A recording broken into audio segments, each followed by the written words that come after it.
أولئك عليهم صلوات من ربهم ورحمة وأولئك هم المهتدون.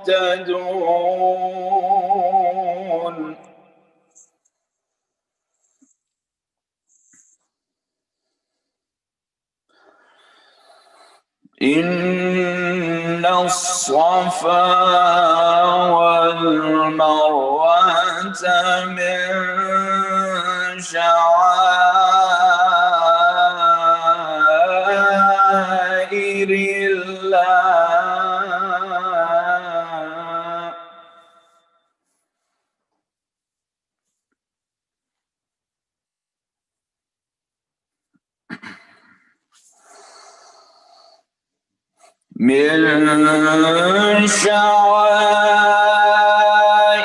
الله فمن حج البيت أو اعتمر فلا جناح عليه أن يطوف بهما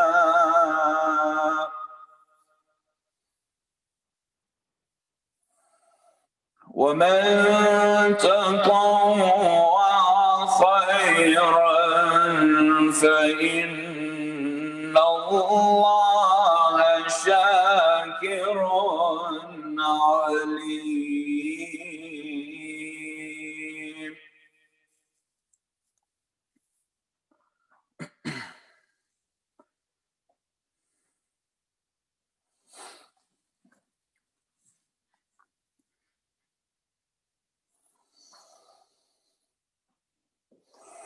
إن الذين يكتمون ما أنزلنا من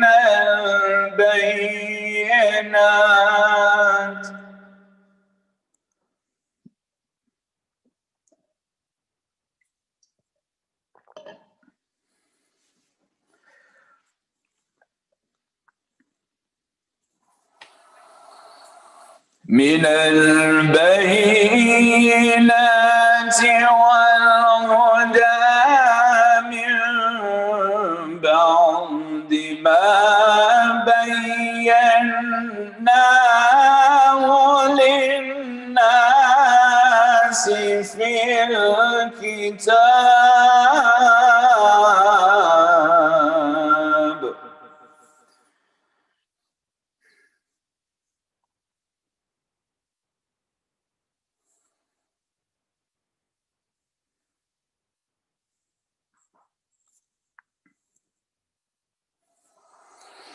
ما بيناه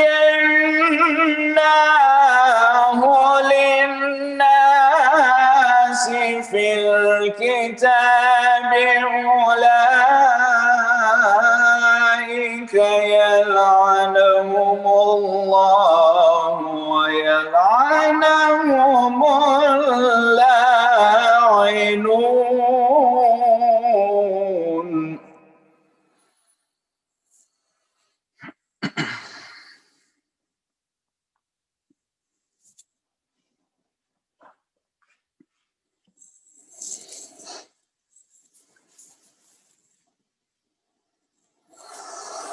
إلا الذين تابوا وأصلحوا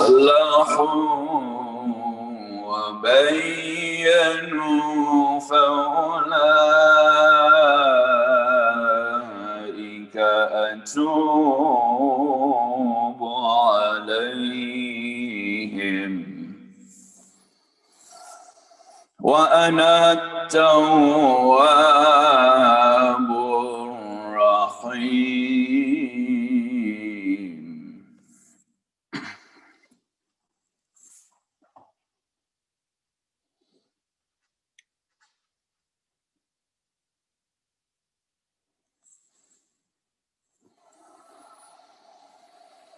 إن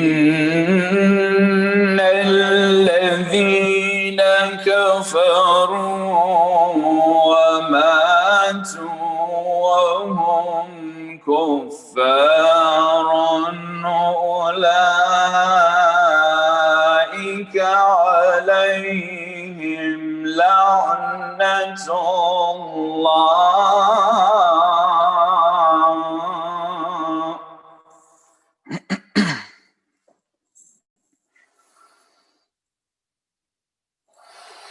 لعنة الله والملائكة والناس أجمعين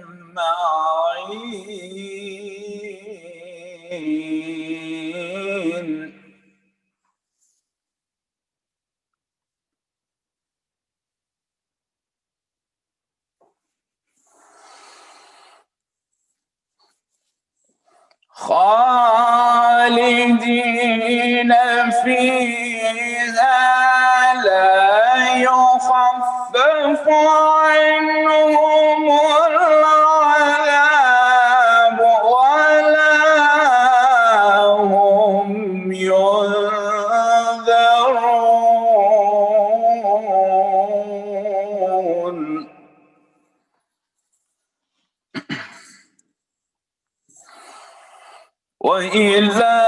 وإلهكم إله واحد لا إله إلا هو الرحمن الرحيم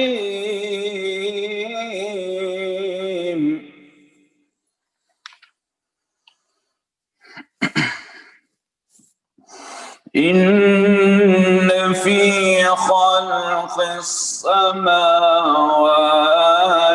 والأرض واختلاف الليل والنهار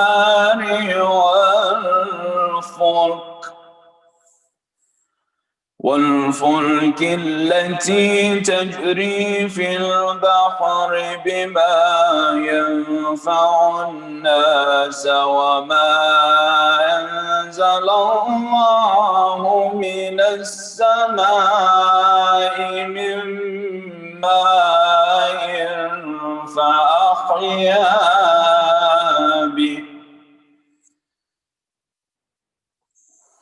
فأحيا به الأرض بعد موتها وبث فيها من كل دابة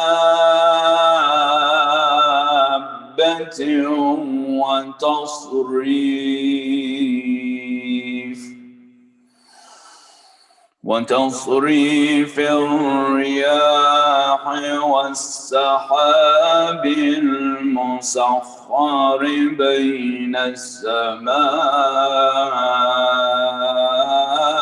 والأرض لآيات لقوم يعقلون.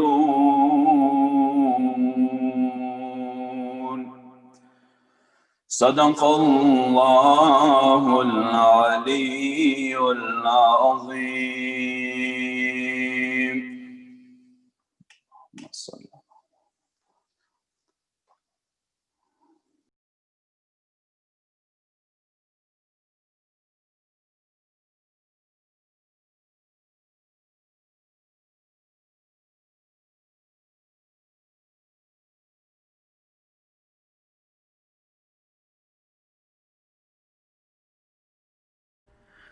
اللهم صل على محمد وآل محمد.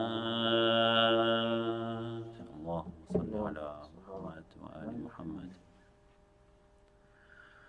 أزور سيدي ومولاي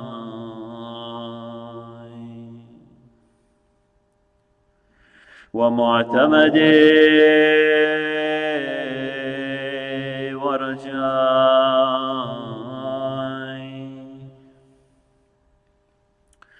ذخري وذخيرتي من آخرتي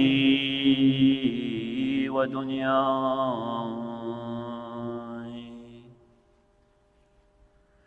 أبي عبد الله الحسين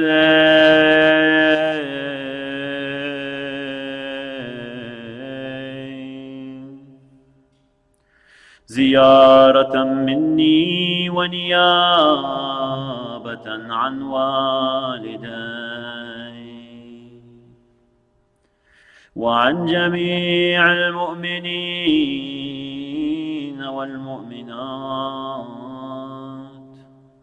قربة إلى الله تعالى. السلام عليك يا وارث آدم صفوة الله. السلام عليك يا وارث نوح النبي الله. السلام عليك يا وارث إبراهيم خليل الله. السلام عليك يا وارث موسى كليم الله.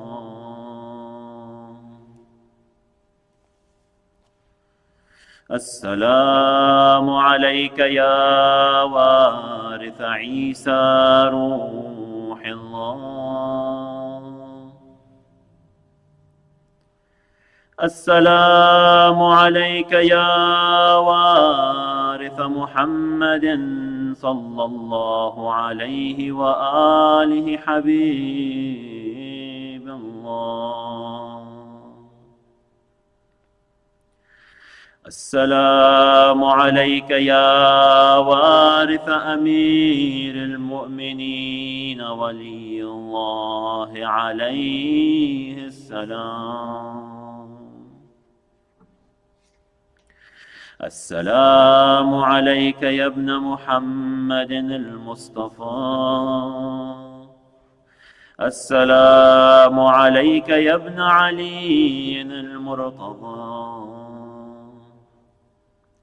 السلام عليك يا ابن فاطمة الزهراء.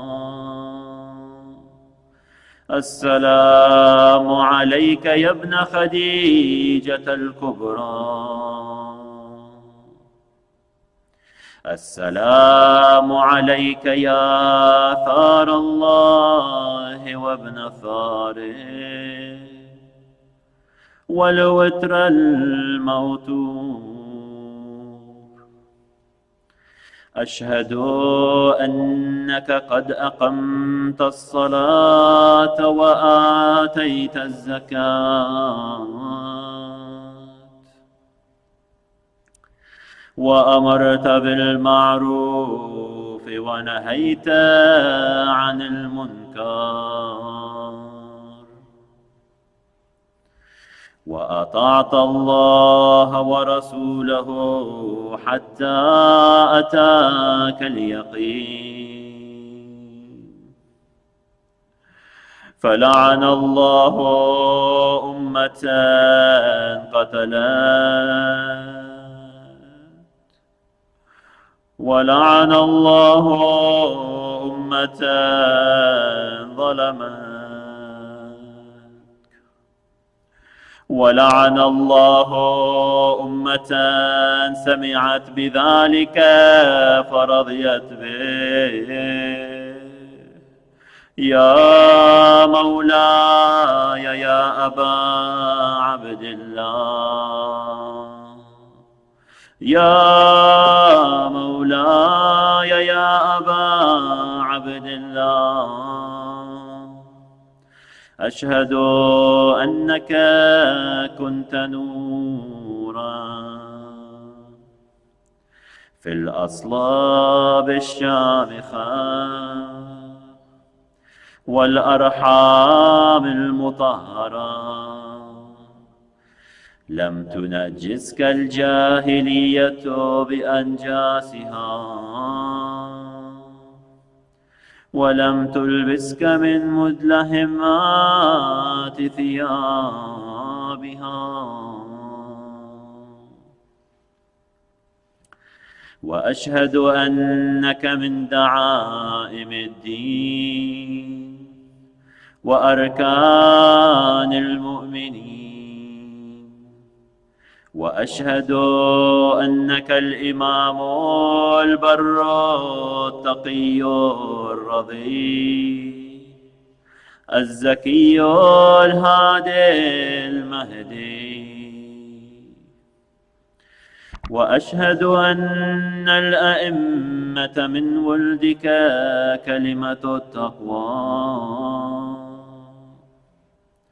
وأعلام الهدى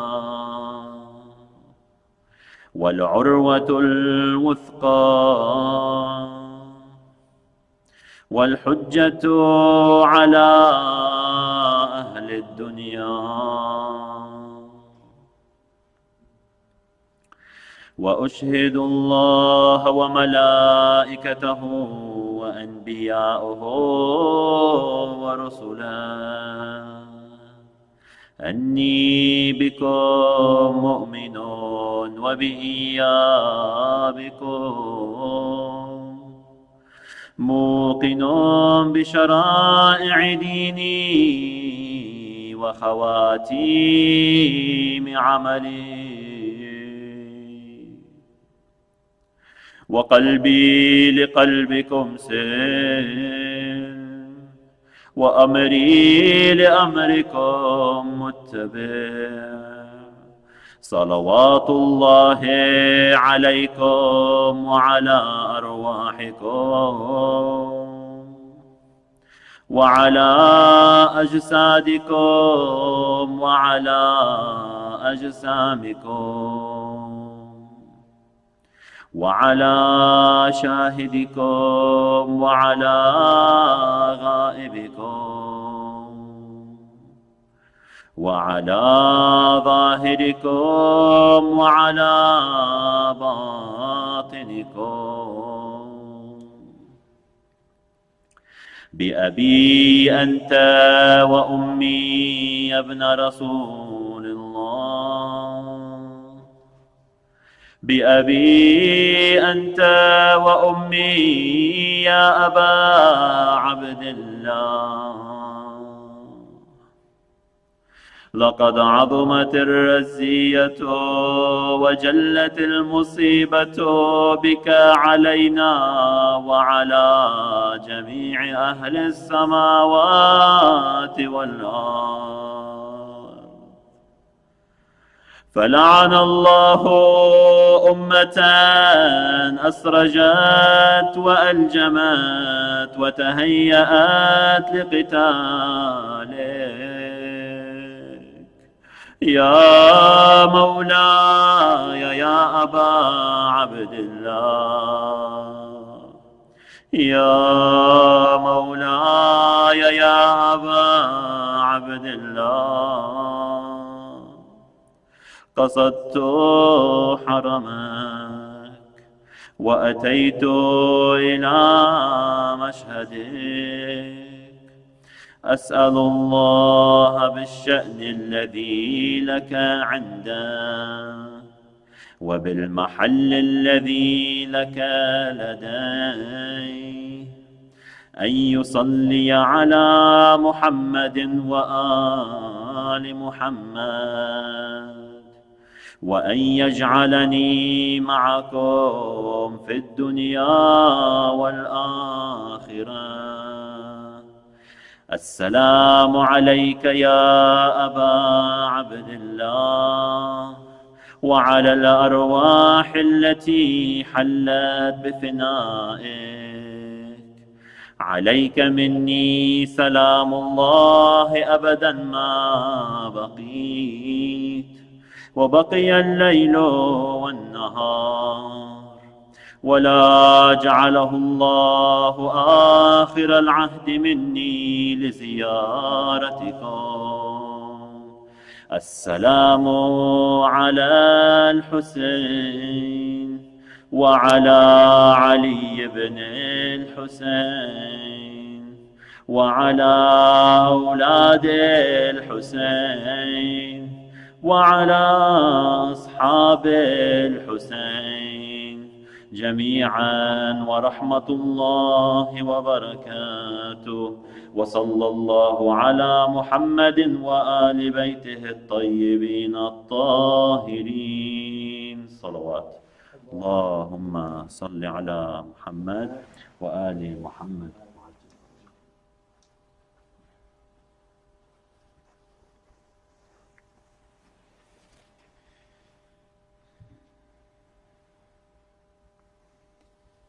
أعوذ بالله من الشيطان اللعين الرجيم.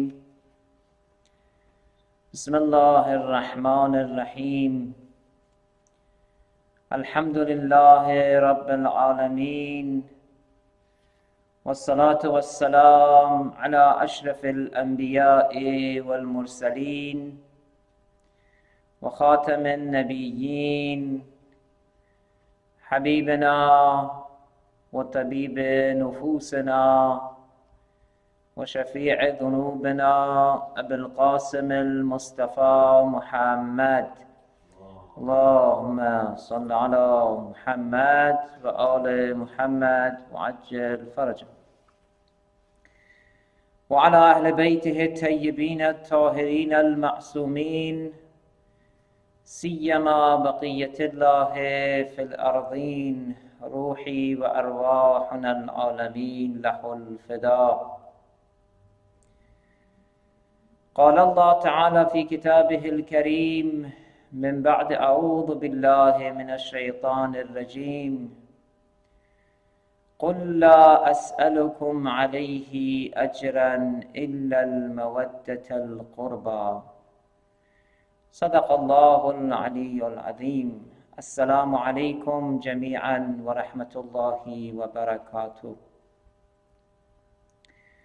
Once again, we offer our condolences to the Imam of our time, to all of you, my dear brothers and sisters, the lovers of Hussein, the household of the Messenger of Allah subhanahu wa ta'ala.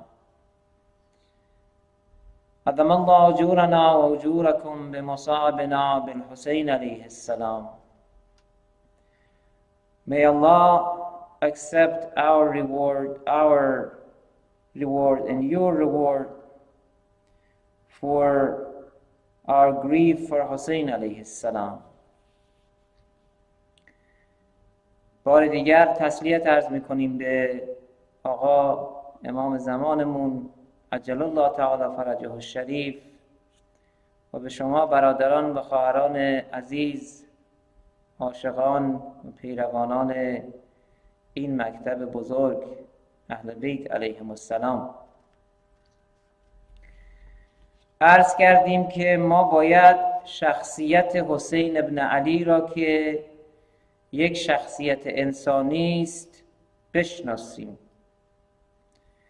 این مرد که گفتیم هر سال ما به نام او وقتها صرف میکنیم، نذر میدهیم، روزها تعطیل میکنیم، باید خصوصیاتش برای ما شناخته شود. نه تنها خصوصیات حضرت امام حسین علیه السلام، بلکه خصوصیات اهل بیت، خانواده ایشان و یاران با وفایشان باید خصوصیات و ویژگی هایشان برای ما شناخته شود. ما با وجود حسین و سرگذشت او و یارانش و خانواده اش نباید فقط یک احساس تراژدی و مصیبت داشته باشیم. حسین یک شخصیت حماسی است. We say that we need to learn the qualities, the characteristics, and the features of Hussein alayhi salam. Hussein, a person that we believe in his personality being a perfect human being. This man that we sit and mourn and grieve for every year, once a year. This man that we spend money, we give nadr. This man that we take off from work and we set aside other duties and responsibilities that we have to remember him, to mourn for him. We have to know his qualities, his characteristics more. We have to know his features. Not only him, but also his companion, people who are with him, his family member. We shouldn't look at Hussein and what happened to him as an emotional or as a tragedy. Yes, we cry, we remember the tragedy. It breaks our heart what happened to Hussein. We do cry for depression, for his loneliness, but that should not be the only intention, the only reason. We should try to use this as an excuse and as a platform to learn more about Hussein so that we can make him our role model and we follow his footsteps. Hussein is a hero. His personality, his teachings, his character, his qualities can teach us a lot of lessons. We say that when we look into this event, this tragedy, we come across some questions that occupies our minds. We have been talking about these questions from the beginning of Muharram. The one that we raised yesterday and we spoke of this afternoon was that what qualities, what characteristics, what features did the companions of Hussein and his family members had that made them stay with Hussein all the way to the end? They did not leave Hussein. What qualities did they have so that I will work on those qualities on myself as well? And what made these individuals to be remembered all these years? Over thousands of years have passed, and people every year their love increases for the family members and companions of Hussein. It's a very important question, and it teaches us a lot of lessons. عرض شد که ما سوال کردیم، گفتیم یک سری سوالهای مهم و عبرت آموز درباره این نهضت و این حادثه در ذهن ما خطور می کند که این سوالها بسیار مهم هست و ما عرض کردیم دیشب که چه ویژگی، چه خصوصیاتی در اصحاب و یاران امام حسین علیه السلام وجود داشت، در اعضای خانواده امام حسین علیه السلام وجود داشت که باعث شد آنها در کنار امام حسین تا لحظه آخر بمانند و چه باعث شد که یاد و خاطره آنها تا امروز زنده بماند. خصوصیت اول و دوم و سوم و چهارم را تا به حال بیان کردیم. عرض کردیم که خصوصیت اول آنها سخت‌ترین و دشوارترین انتخاب را در تاریخ بشریت یک گروه کوچک انجام داد. این خصوصیت اولشان هست. در بسیار شرایط سخت اینها سخت‌ترین انتخاب را انجام دادند. شما گروه به اندازه این گروه کوچک در مقابل یک گروه عظیم و بزرگ در تاریخ بشر پیدا نمی کنید که یک انتخاب بسیار سخت رو، یک انتخاب درست و سخت رو انجام داده باشد. عرض شد که این گروه از نظر عدد تعدادشان کم بود. اینها 72 نفر بودند و یک کم بیشتر. اینها امکانات نظامی نداشتند که از خود دفاع بکنند. به علاوه از حداقل حقوق انسانی که آب باشد محروم بودند. این خصوصیت در چنین شرایطی میدان را خالی نکردن، در کنار امام حسین ایستادن، این یک خصوصیت، یک ویژگی است. دوم را عرض کردیم، با این که میدانستند جانشان در خطر هست ولی هرگز به فکر جان خود، به فکر نجات خود نبودند، بلکه به فکر سلامتی و حفظ جان امامشان بودند، رهبرشان بودند. مثال هایی هم زدیم، مثل مسلم ابن عقیل، پسر عمه امام حسین علیه السلام، که امام حسین او را 2 ماه قبل از این حادثه به کوفه فرستاد که اوضاع کوفه را بررسی بکند. مسلم ابن عقیل لحظه‌ای که او را به شهادت میرساندن، اون به فکر جان و به فکر نجات خود نبود، نگران بود، به تشویش بود که امام حسین کوفه نیاید. از عمر ابن سعد میخواهد که نامه‌ای بنویسد و برای حسین بفرستد که حسین شما کوفه نیایی. ببینید مسلم ابن عقیل در اون لحظه که میداند او را میخواهند بکشند، به فکر نجات خود نیست، بلکه به فکر نجات نواسه پیغمبر حضرت امام حسین علیه السلام، به فکر سلامتی و حفظ جان اوست. این یک خصوصیتی است. عرض شد که نافع ابن هلال در شب عاشورا وقت امام حسین از خیمه ها بیرون رفت که اطراف خیمه ها را ببیند که کسی فردا از اون قسمت ها بهشون حمله نکنه، یکی از یاران امام حسین به اسم نافع ابن هلال پشت سر امام را می رفت. وقت امام برگشت پرسید نافع چی کار میکنی؟ گفت من نگران جان شما هستم که کسی اینجاها به شما حمله نکند.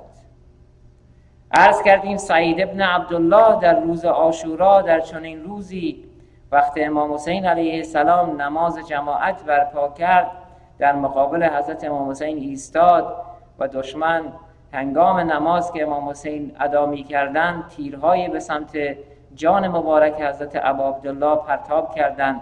این سعید ابن عبدالله بود که تمام تیرها را به جان خرید و وقت حضرت نمازش به پایان رسید سعید ابن عبدالله افتاد.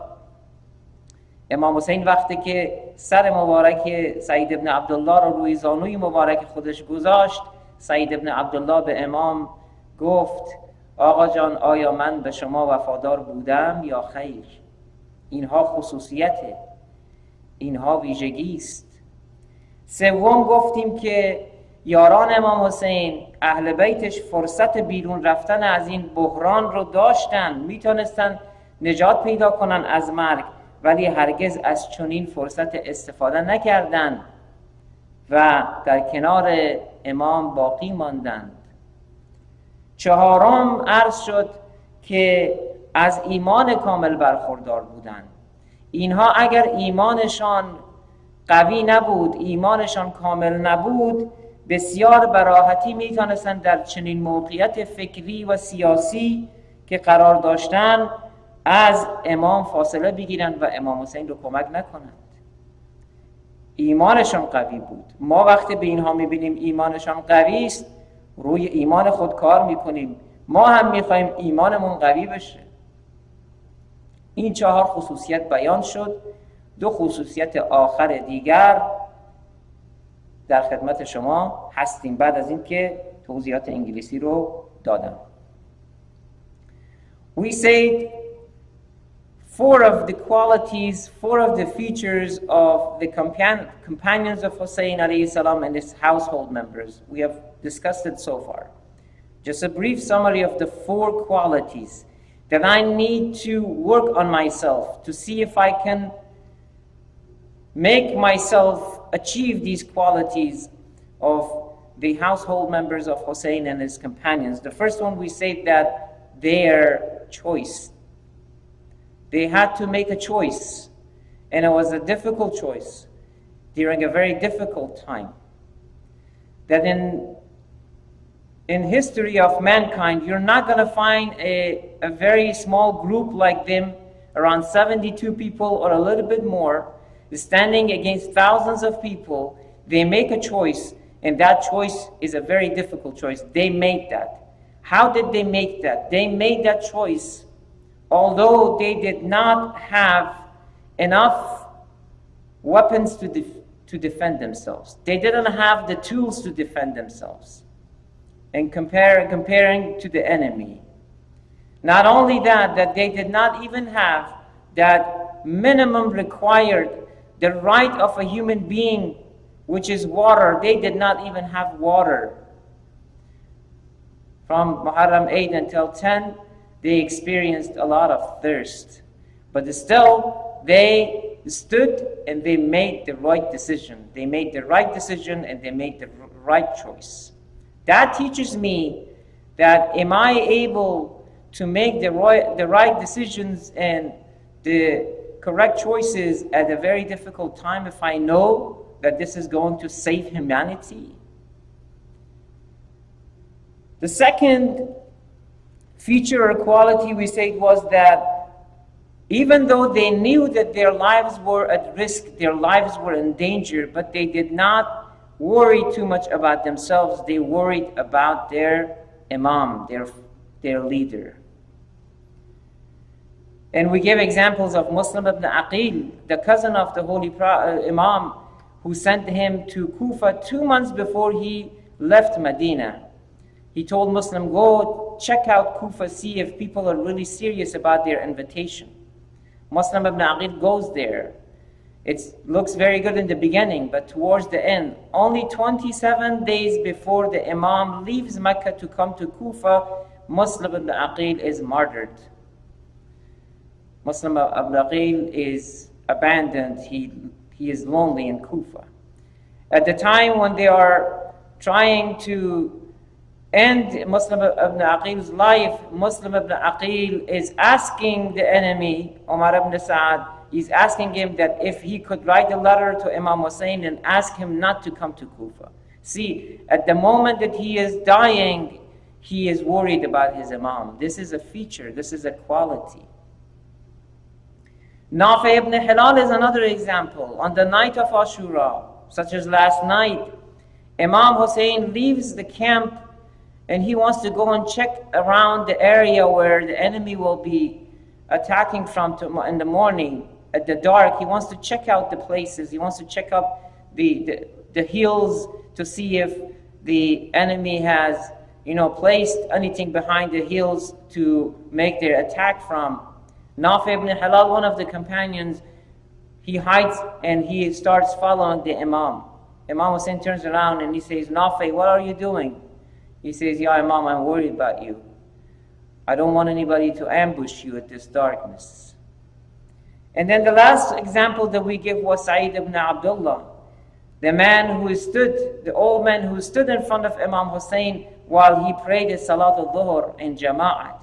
And the enemy kept throwing arrows after another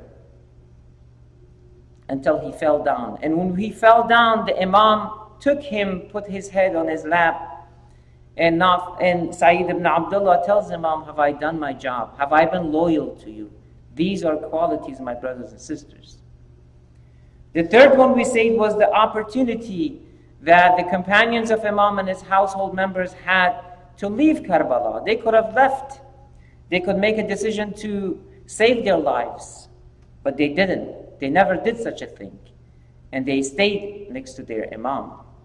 The fourth one we said was that they had very strong belief in what they were doing. In that situation that they were in that political and ideological situation that they were in, they had strong belief that they should stay with the Imam. They did not distance themselves with their Imam. This requires great, strong belief. I need to work on my belief to make it stronger and stronger. The last two that we're going to discuss with you today, which is the final qualities of the companions of Imam and his household member, is that what made these people star what made them star throughout the history that we remember them and they will always be remembered is that they had this vision of knowing their duty. They had this understanding that they had a responsibility. Sometimes we can't distinguish between a responsibility and no responsibility.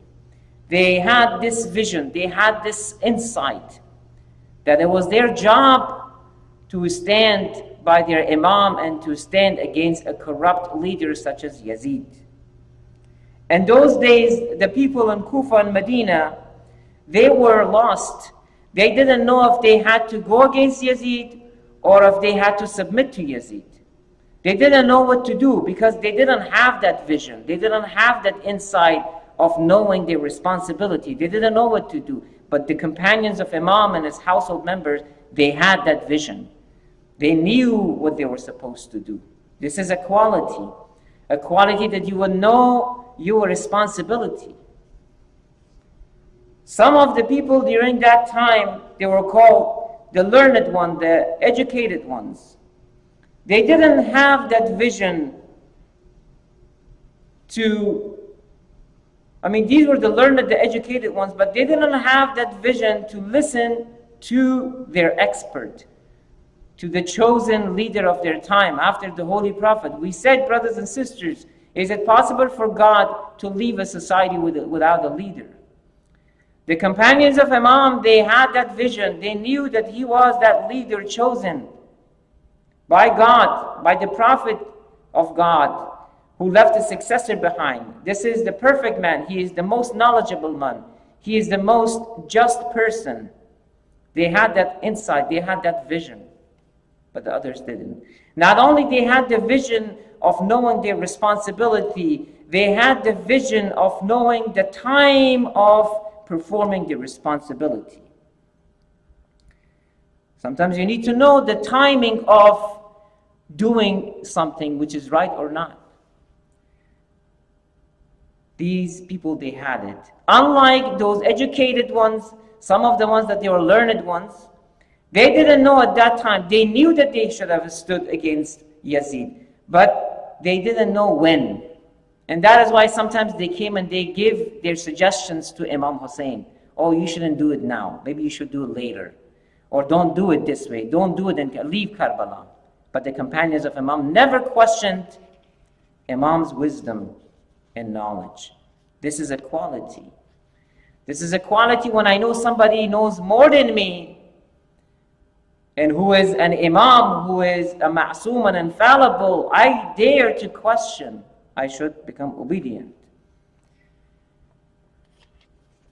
این خصوصیت پنجم این است که بصیرت آنان در تشخیص تکلیف، یعنی در تشخیص مسئولیت و زمان ادای تکلیف، اون چیزی که باعث شد این یاران امام حسین علیه السلام و خانواده ایشان، اهل بیتشان رو ستاره بشن در تاریخ بشر، این بود که آنها این بصیرت رو داشتن، این آگاهی رو داشتن که باید یک مسئولیت دارن، به اون مسئولیت خود رو باید اجرا بکنن. نه تنها فقط اجرای مسئولیت رو فهمیده بودن، بلکه زمان اجرای اون مسئولیت رو هم درک کرده بودن. برخلاف مردم در کوفه و مدینه، اینها در مخالفت و تسلیم شدن با یزید باز مانده بودن، نمیدانستن چی کار بکنن، چون اون تشخیص و اون فهم و اون روشنایی در وجودشون هنوز نشأت نکرده بود. نمیدانستن حالا به یزید بجنگن، مخالفت بکنن یا نکنن، یا تسلیم بشون. اما یاران امام حسین اینطور نبودن.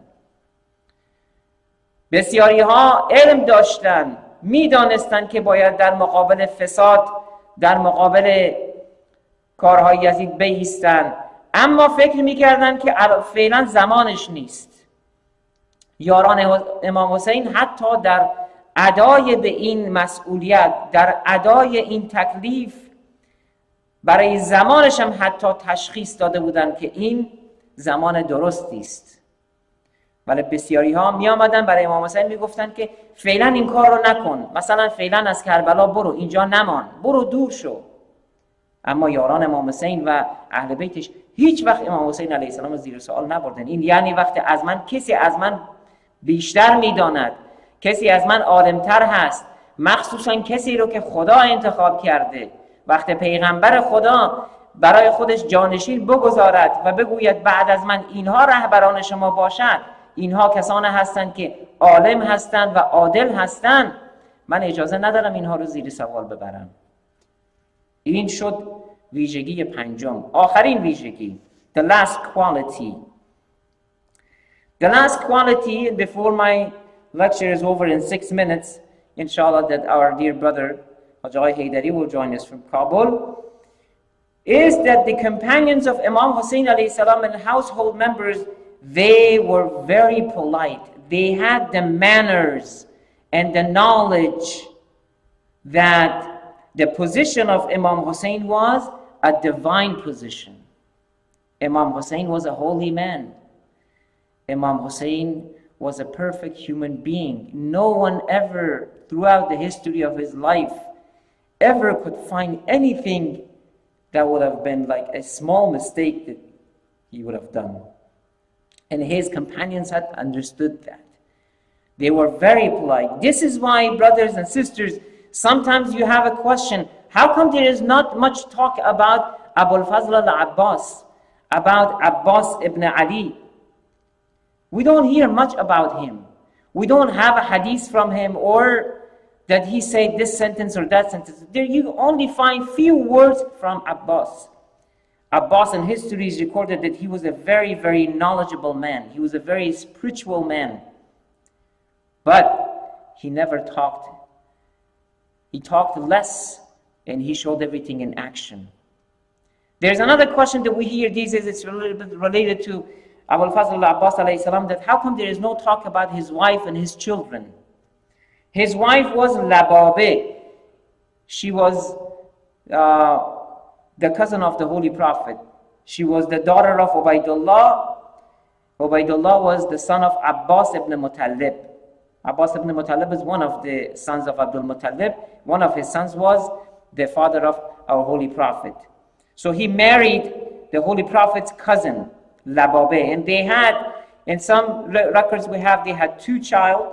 They had one son named Ubaidullah ibn Abbas. They had another son named Fazl, and that's why they call him Abul Fazl, the father of Fazl.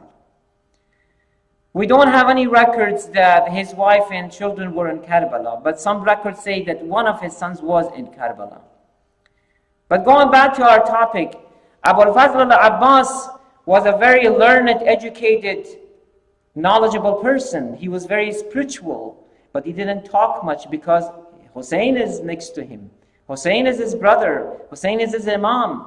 He talks less. You don't find a lot of sayings of Abbas ibn Ali. In those days, Habib ibn Mazahir was one of the companions, a 90-year-old man. He was a very educated, learned, spiritual person, but he never looked at it himself at the same level as Imam Hussein. He had that manner that Imam Hussein had a divine position. He was more knowledgeable, more qualified than himself. We also have an individual, one of the companions, Muslim ibn Usajeh. These people were in Karbala. They were always with Imam Hussein alayhi salam, and they were very educated, knowledgeable people. But this criteria, this feature, this quality within these people was that they had the manner, they had the politeness that the Imam, they didn't consider themselves at the same level as the Imam. This is a quality that I need to work on myself. So in these situations did not make them make a mistake to consider themselves. They did not give their own verdict. They did not give their own opinion. They didn't question Imam. They considered themselves soldiers of Imam Hussein. This was their quality. اون خصوصیت آخر این بود که یاران امام حسین علیه السلام و اهل بیتشان این ادب و معرفت رو داشتن نسبت به جایگاه ملکوتی امام علیه السلام. ما عباس ابن علی، حضرت ابوالفضل العباس علیه السلام، حبیب ابن مظاهر، مسلم ابن اوسجه، اینها از جایگاه بلند علمی و معنوی برقرار بودند. اما این موقعیت اونها را به این اشتباه نکشاند که خود را هم سطح امام بدانند. اونها در مقام اجتهاد و احتجاج در مقابل امام نبودند، اونها خود را سرباز امام میدانستند. ببینید شما در تاریخ میبینید ما زیاد حدیث و یا جملات از حضرت عباس علیه السلام نداریم. حضرت ابوالفضل العباس زیاد راجبش ما صحبت نیست. بعضیا میگویند که خب آیا خانم حضرت ابوالفضل العباس ازدواج کرده بود؟ آیا فرزندان داشتن؟ آیا در کربلا بودند یا نه؟ حضرت ابوالفضل العباس با لبابه دختر عبیدالله پسر عباس ابن عبدالمطلب که پسر عموی پیغمبر میشد، دختر عموی پیغمبر، دختر کاکای پیغمبر ازدواج کرده بود. 2 تا فرزند داشتن. حالا در بعضی جا آمده 4 تا فرزند. یکی از فرزندانش اسمش فضل بوده، برای همین بهش میگن ابوالفضل.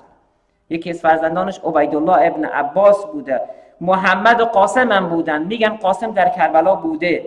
اما ما هیچ سند نداریم که لبابه خانم حضرت ابوالفضل در کربلا بوده یا نبوده. چون نداریم نمیتونیم بگیم بوده یا نبوده. اینها بود تمام این خصوصیات و ویژگی های یاران امام حسین علیه السلام و اهل بیت گرامیشان. ما برادر عزیزمون حاج آقای حیدری تشریف آوردن با یک یا لیتنا کنا معک که میخواهیم بگوییم ای کاش ما در کربلا با شما بودیم. السلام علیک یا ابا عبدالله یا لیتنا کنا معک. آقا جان ای کاش با شما بودیم. I wish we were with you. I'll give the panel to my dear brother حاج آقای حیدری. انشاءالله مستفیض بزیم. خدا انشاءالله شما رو اجر بده. صلوا علی محمد و آل محمد. اللهم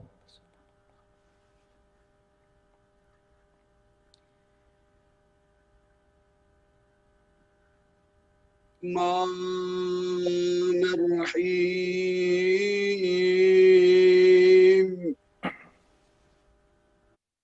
يا رحمن يا رحيم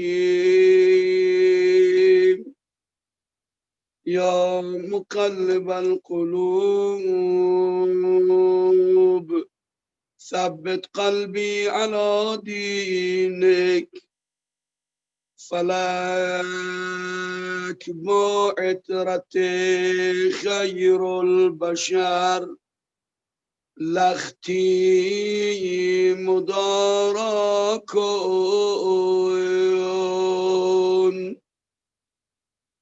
مدارك بأهل الله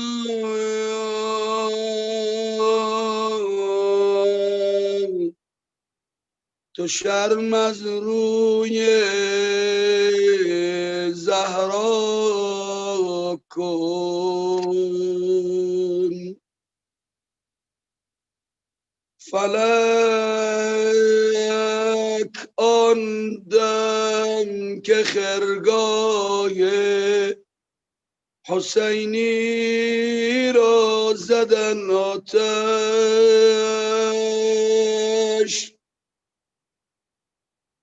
دو کودک زان میان گم شد بگرد ای چرخ پیدا کن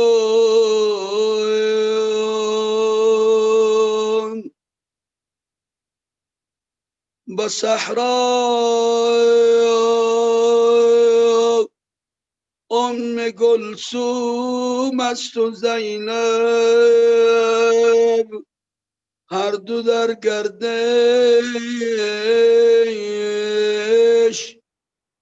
تو هم با این دو خاتون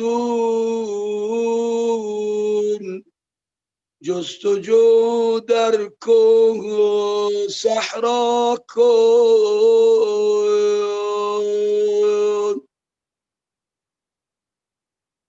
اگر پیدا نگشتن آن دو طفل بی پدر امشب مهیای عقوبت خویش را از بحر فردا کن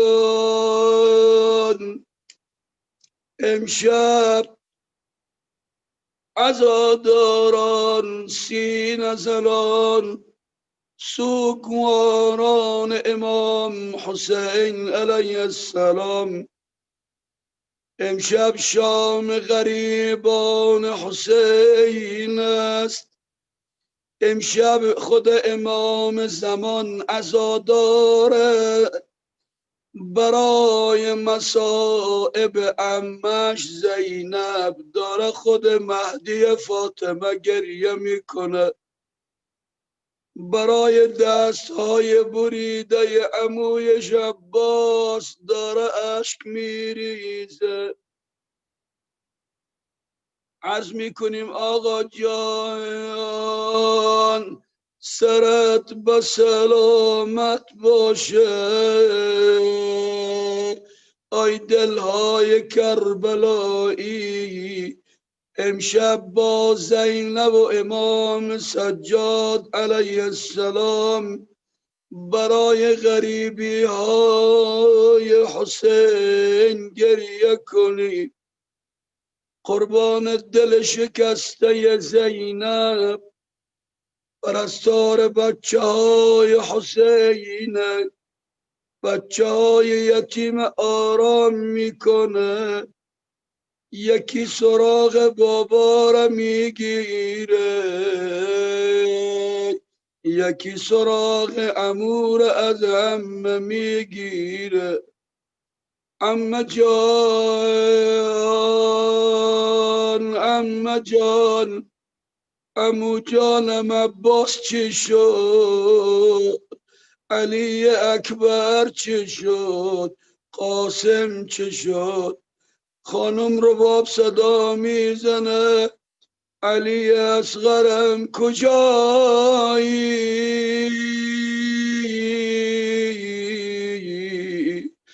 قربان لبهای تشنت بروم علی جان قربان خنداقه پرخونت بروم علی جان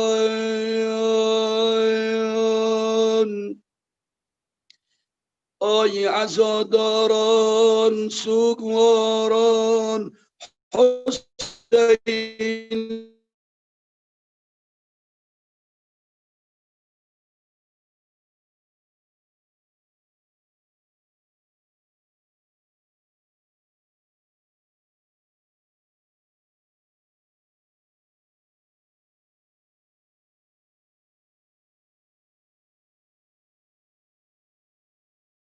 ها اشرب بگن بی بی زینب را با تازیانه زدن سکینه نازدانه را تازیانه زدن خیمه ها را آتش زدن خیمه ها را غارت کردن گوشواره از گوش بچه ها بیرون آوردن بچه ها به بیابان ها فرار می کردن به صحرا ام گلثوم است و زینب هر دو در گردش تو هم با این دو خاتون جستجو در کوه و صحرا کن مصیبت بر بی بی زینب خیلی وارد شد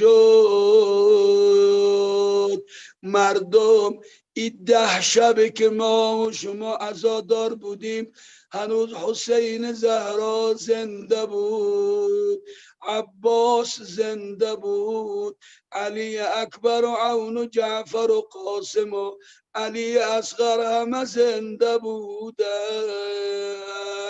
اما بعد از ظهر عاشورا مصائب بر اهل بیت زیاد وارد شد.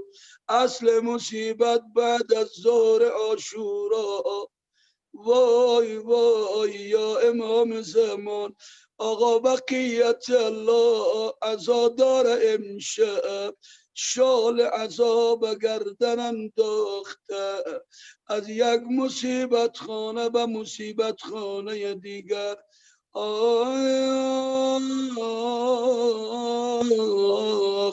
خیمه ها را ابن سعد ملعون دستور داد، نی بیارید نی بیارید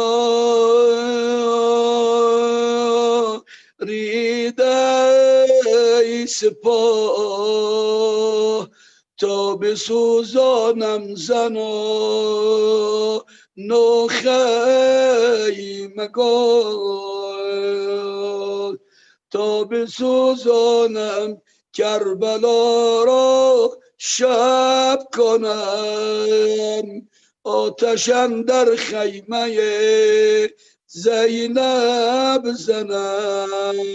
وای وای وقتی خیمه آتش گرفت، اما اهل بیت آمدن خدمت امام سجاد.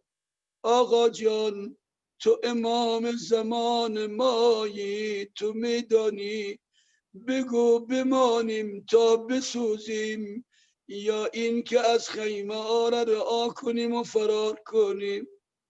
آقا امام سجاد علیه السلام دستور داد، اما جان به بچه ها بگو علیکن بالفرار، اما باید پا به فرار بگذارد.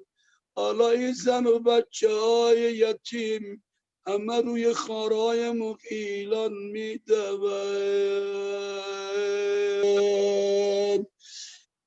وقتی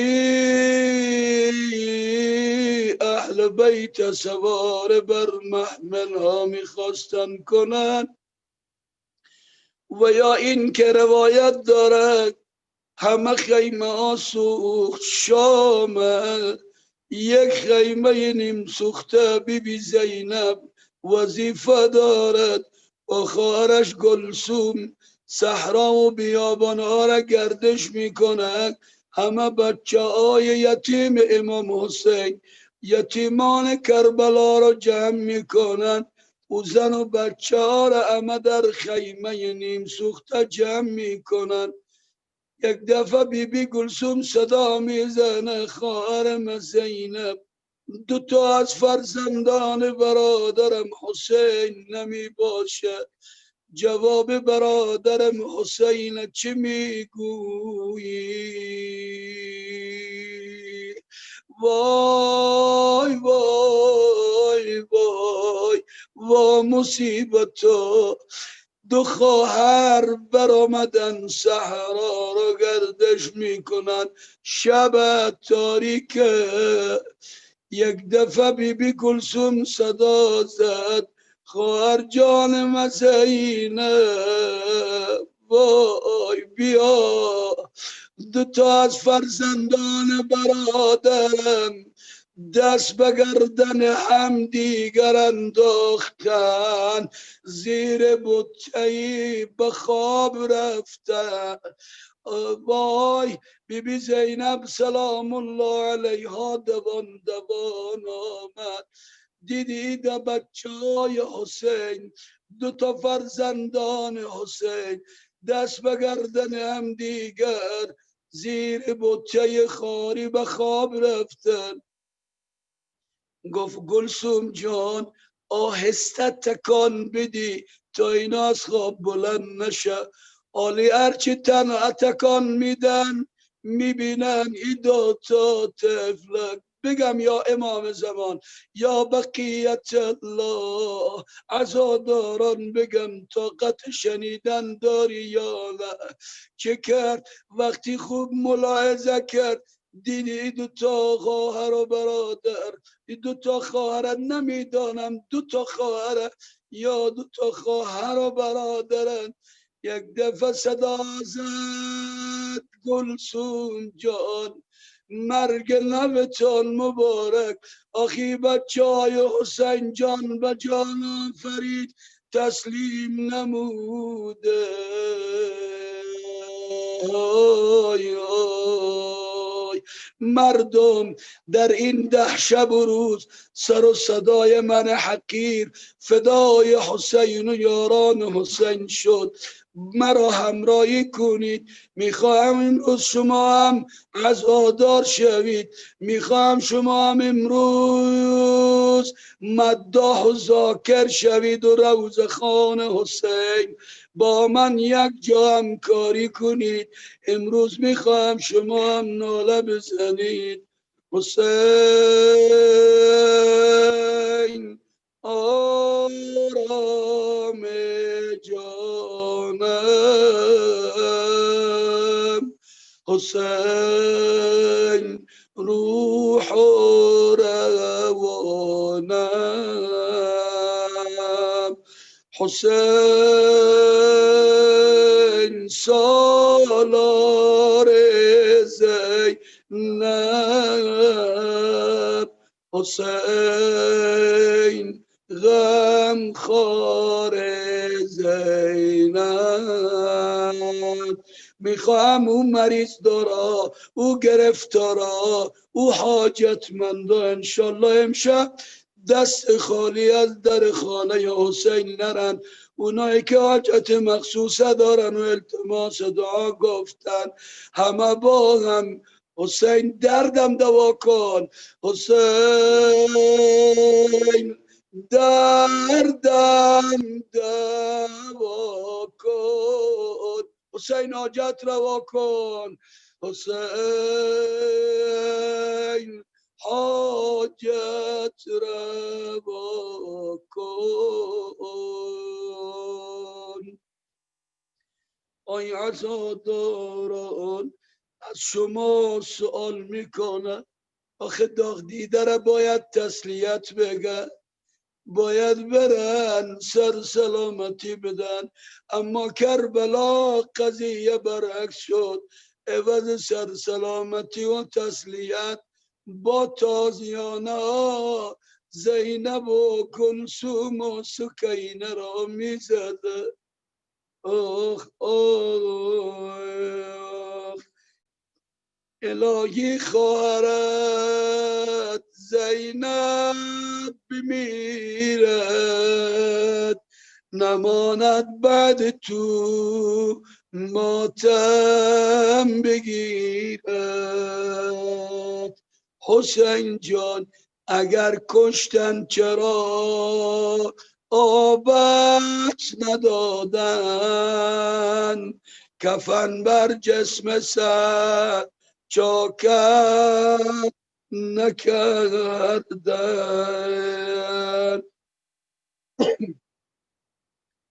خدایا خدایا شده شام غریبان، بسوزد بسوزد چرا خیمه طفلان، بسوزد بسوزد چرا خیمه طفلان. امان از دل زینب که خون شد دل زینب، امان از دل زینب که خون شد دل زینب.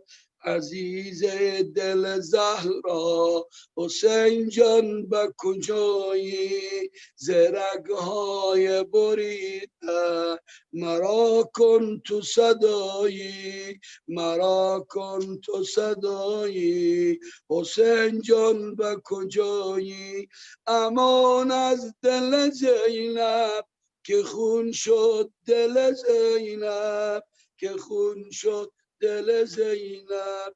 ز تیر و ز خنجر سراغ تو بگیرم، ز تیر و ز خنجر سراغ تو بگیرم.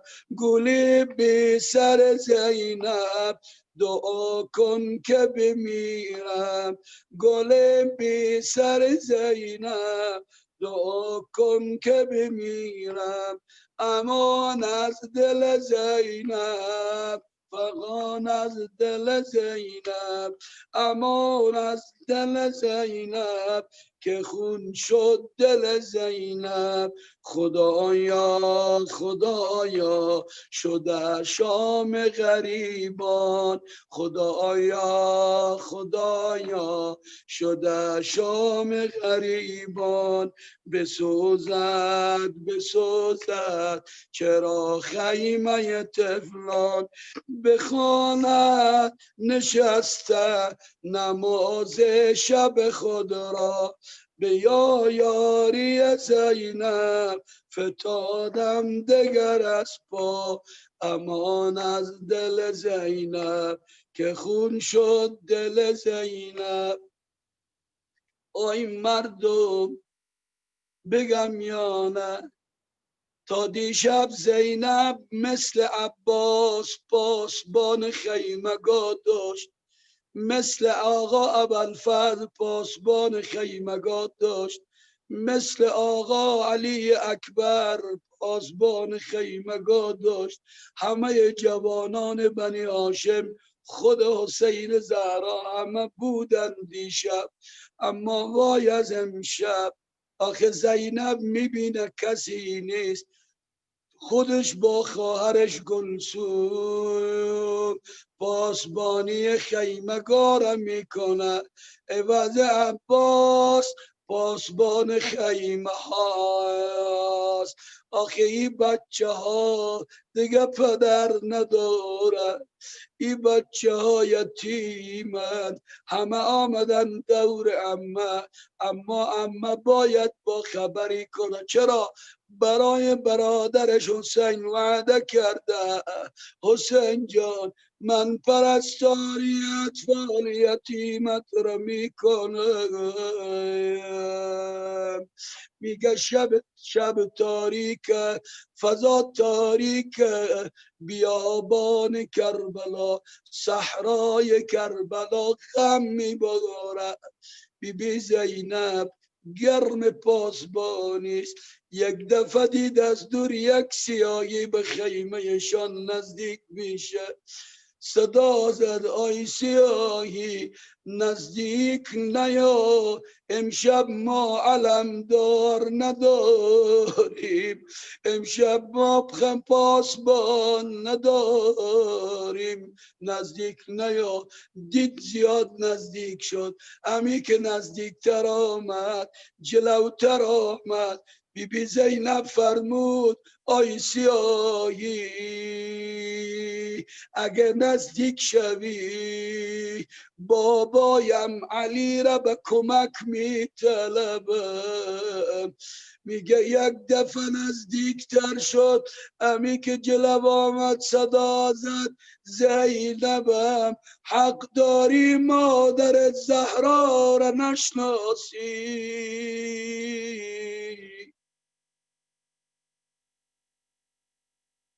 اگه آماده هستین انشالله سینه بزنیم.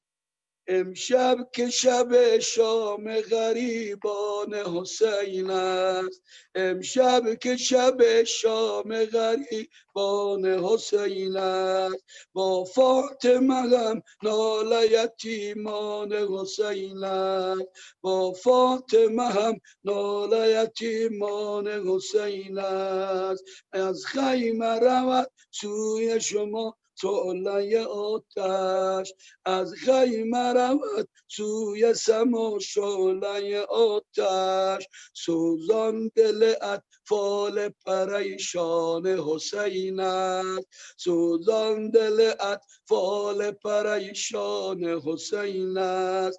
امشب که شب شام غریبان حسین است، امشب که شب شام غریبان حسین حسین است. همه بگن امشب که شب شام غریبان حسین است. امشب که شب شام غریبان حسین است. یا رب سر سید سجاد چه آمد، در خیمه سرا آن گل بستان حسین است. گلها شده پرپر ز دم نیزه و خنجر، بر روی زمین پیکر عریان حسین است. بر روی زمین پیکر عریان حسین است. امشب که شب شام غریبان حسین است. امشب که شب شام غریبان، امشب که شب شام غریبان حسین است. در آن دل صحرا چه کند زینب کبرا، در آن دل صحرا چه کند زینب کبرا. بی یار و معین خواهر گریان حسین است. بی یار و معین خواهر گریان حسین است. امشب که شب شام غریبان حسین است. امشب که شب شام غریبان حسین است. میخواهم هیچ کس آرام نباشه، هر کی صدای من حقیره میشنوه، هر کی تصویر من حقیره میبینه، میخواهم به سر و سینه بزند و ای جواب بگن امشب که شب شام غریبان حسین است. ای کرب و بلا اهل حرم را تو خبر کن، ای کرب بلا اهل حرم را تو خبر کن. زهرا ز جنان آمده مهمان حسین است. زهرا ز جنان آمده مهمان حسین است. امشب که شب شام غریبان حسین است. امشب که شب شام غریبان حسین است. اجماعاً صلوات.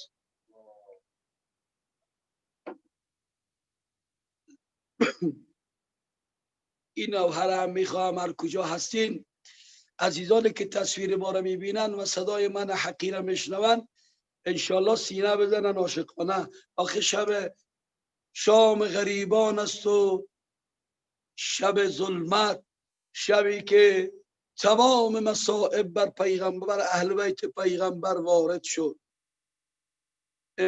امشب به صحرا بی کفن جسم شهیدان است.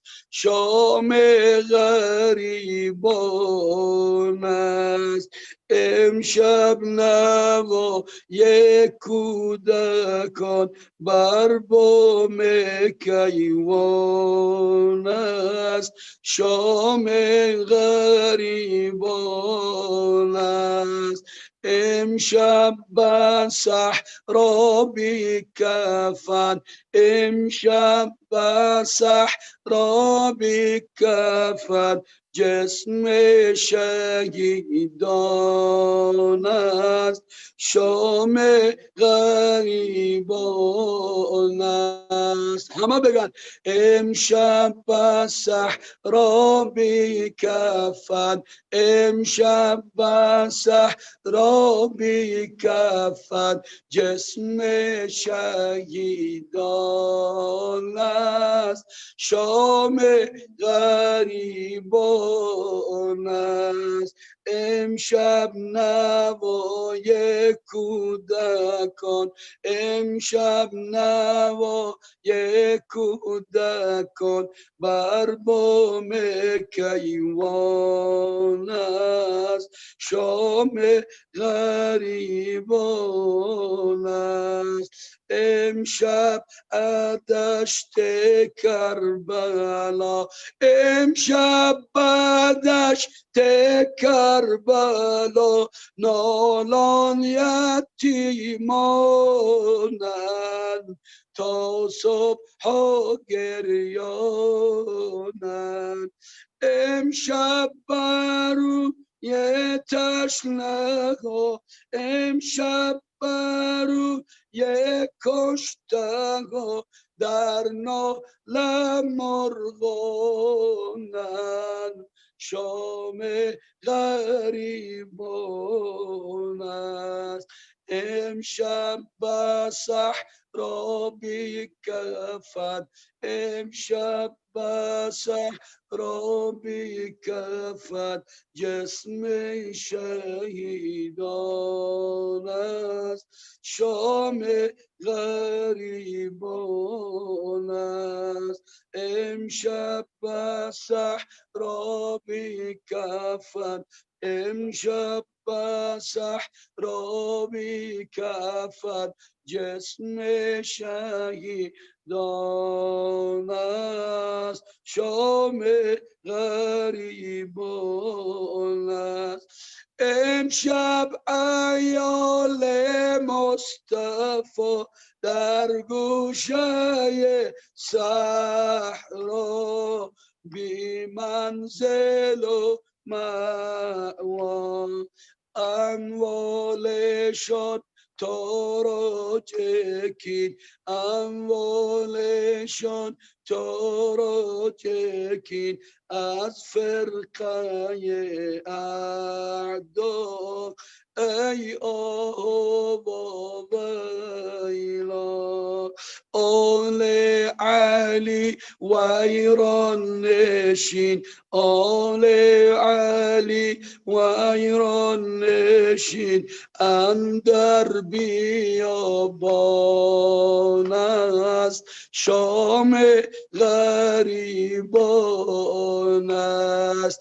امشب به صحرا بی کفن، امشب به صحرا بی کفن، جسم شهیدان است شام غریبان است. اگه یک لحظه دیگر هم وقت داریم میخواهیم همه با هم دست دست شام غریبان تجلیل کنیم. شام غریبان سحر ندارد. دسته دوم میگه امشب سکینه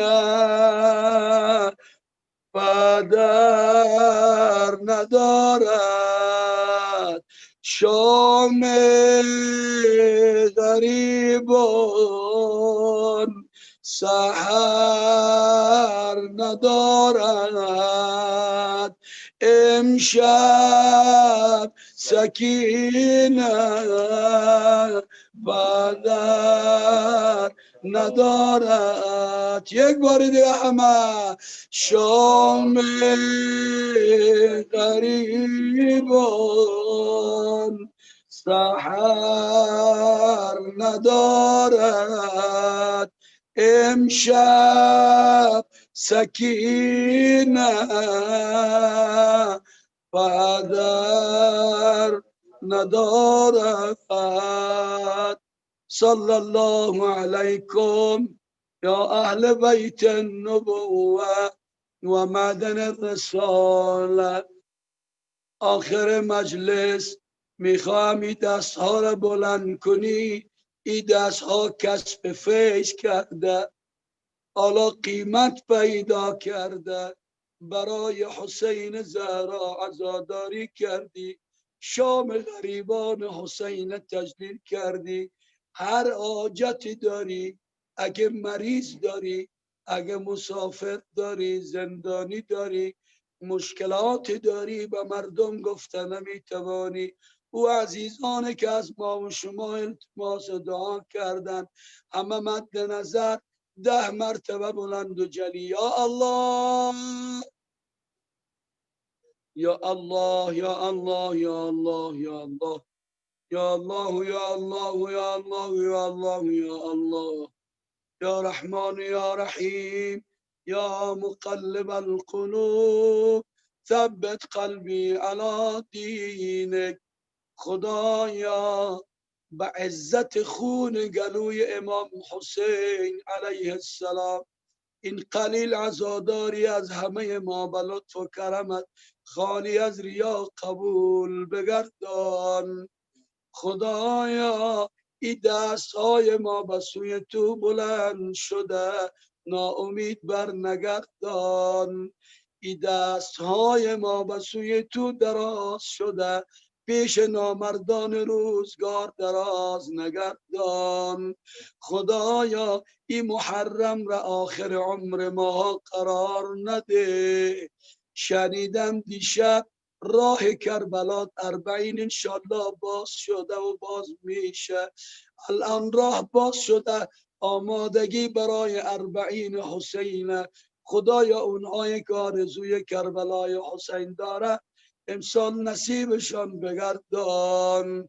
مسافر صحرای کربلا بفرما. فرج امام زمان ما برسان. همه مریضان ما شفای عاجل نصیب بفرما. خدایا او عزیزان که اولاد ندارند فرزند ندارند فرزندان صالح و صالحه برایشان لطف و کرامت بفرما. خدایا ما را به معرف حق قرآن مکتب اهل البیت آشنا بگردان. ما و نسل ما را دشمن قرآن و مکتب اهل البیت قرار نده. سلام عاجزانه ما را به قلب نازنین مهدی فاطمه ابلاغ بگردان. فرج امام زمان ما برسان. عاقبت امر همه ما ختم به خیر بگردان. این 3 قسمت داره هر کجا هستی انشاءالله امین بلند. اللهم افتح لنا بالخير واختم لنا بالخير واجعل عواقب امورنا وامور مجلسنا خيرا برحمتك يا ارحم الراحمين. بر محمد و آل محمد صلوات. اللهم صل على محمد و آل محمد و عجل فرجه.